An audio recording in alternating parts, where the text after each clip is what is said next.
guys, welcome to Juan's 3L Club again. Today we're going to learn the 23 consonants in Chinese Pinyin.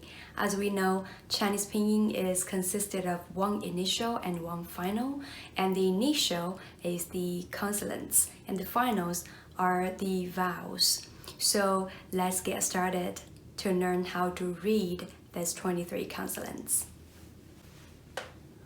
Bo, po, mo, fo, de, te, ne, le, ge, ke, he, ji, qi, xi, zhi, chi, shi, ri, zi, ci, si, yi, u.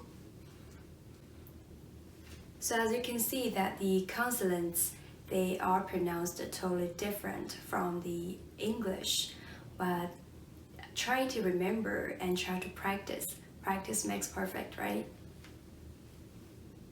So as you see, the zhi, chi, shi, ri, basically you don't need to change your mouth shape.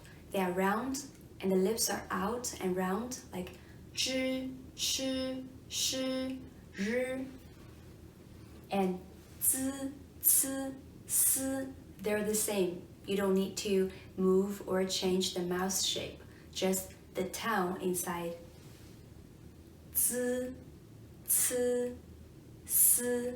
So if you can try to feel it, and you will realize that your tongue is slightly touching the teeth. Zi, ci, si.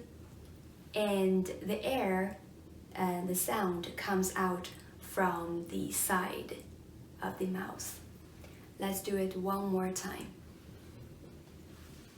Bo, po, mo, fo, de, te, ne, le, ge, ke, he, ji, qi, xi, zhi, chi, shi, ri, zi, ci, si, yi, u. Let's do the last time together. Bo, po, mo, fo, de, te, ne, le, ge, ke, he, ji, qi, xi, zhi, chi, shi, ri, zi, ci, si, yi, u. That's it. I hope you learned already how to pronounce all these 23 consonants. They're very important for your future spelling learning for Chinese characters. So if you have any questions, please leave me comments and like this video. Let me know how I can assist you better in this Chinese learning journey. I see you next time. Bye.